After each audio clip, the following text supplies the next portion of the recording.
Big City Dining in Springfield. Depot Bar and Grill. So I'm here with Guy Stanley, and Guy's going to take us on a bit of a guided tour of some of the improvements that have been made here at the Springfield Middle School auditorium. Isn't that right, Guy? That's right. Mm-hmm. You're going to give us the full tour and history and everything, right? I'll go back. I can't go back farther than 50 years. But. Well, that'll probably do it for most people. Okay. So we're going to keep it at 50 years. So here we are. Enjoy the tour here of the new Springfield Theater that they've just spent a lot of time. How much time did they spend on it? Putting it back together? Time or money? Both. They've been working well over a year, and my understanding is something over $3 million. Wow, really? Okay, so we're going to get quite the tour here. So when I first started here 50 years ago, this theater was in existence, but it looked nothing like what it does now. In fact, if you'll notice around, there were big giant windows on the side because we had to have windows to let the air in because there was no such thing as air conditioning.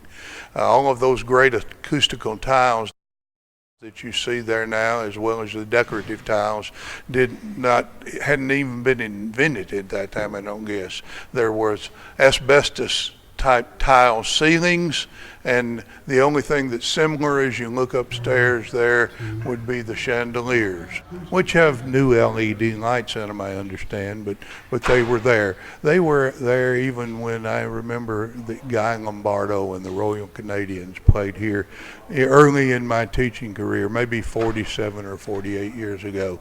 All of the lighting that you see up there is new. All of the tiles in the ceiling are new. You see the air conditioning vents. They didn't exist back then. The old seats were about the same place that they were now.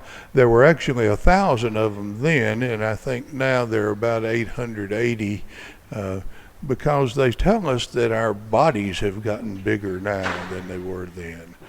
When this building was built back in the 1930s.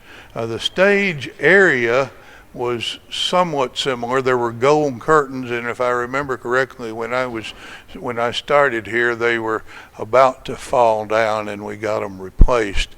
If you want to look up straight above me to the light bar, that didn't exist because there was no such thing as theater lighting as we know it today. Back when I started here, there were strip lightings and footlights that used to be back in the vaudeville days that were in the very front of the stage. We did have the fly system, which was amazing to me as a new teacher that there would be a high school that had those systems where we could fly sceneries. Actually, these new fly ropes that are there above the stage today were just recently installed on the old pulleys, and as we were rehearsing a few minutes ago, I heard one of those old pulleys squeaking.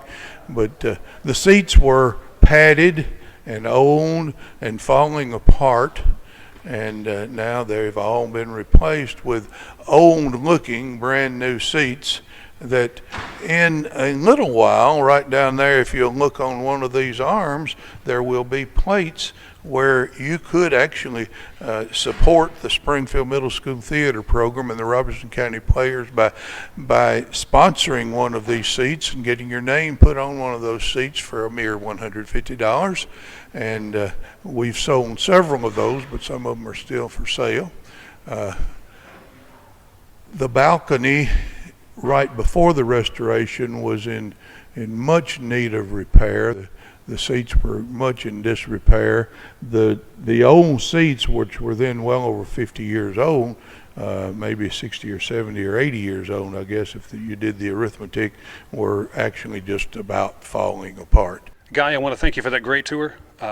If you want the full tour, you're going to be using the stage. You're going to have a performance of Beauty and the Beast. Is that right? That's right. Right, that's amazing. That'll be Saturday night. What time? At 7 o'clock. So I can come here Saturday night, 7 o'clock, see the beautiful room, and see the first play? Is it be the first time a play's been performed? The inaugural performance of Beauty and the Beast, in which the Robertson County Players are moving into our new home. We have formed a partnership with the Springfield Middle School and actually the Robertson County School System, and this theater will be our home from now on. So it's 2017, and we're going to see the first performance of the play in the theater that's been redone. Let me ask you, can you tell me what was the date that the very first play was ever performed here? Do you know that? Does anybody know that? Maybe 1938. The first 1938. one I directed in this theater was in 1967. Wow. Now this theater has an interesting history. There's a few of them that were on the same model, and it was very ahead of its time at the time, right? My understanding is that there were schools from various countries all over the world, school systems, that came and toured this building, and that there's one just like it somewhere in Germany. Wow. It may be the best constructed building in Robertson County. Wow. It's certainly one of the prettiest now. Thank you. You must be very glad to have such a beautiful place to perform your plays now. Thrilled to death to be here. All right. So, Saturday night, 7 o'clock, you can get tickets here at the gate. And how long is the show going to last? Not much over an hour. It's about an hour. And Good for all adults and students of all ages, and students of all ages means preschool included, because they won't get tired in the amount of time they have here. well, thanks again for the great tour. And we'll see you Saturday night right here. Thank you. Get away for lunch in the quaint atmosphere of Burdett's Tea Shop. Nestled in the middle of historic downtown Springfield, enjoy signature sandwiches and freshly made soups and delectable desserts. And then shop an array of gift selections like serving pieces, aprons, books, jewelry, and wonderful seasonal whimsies. We're easy to find in Springfield on the corner of 7th Avenue and Main Street. We're open Monday through Saturday, 11 to 2:30. For more information, see a link to our Facebook page below this video.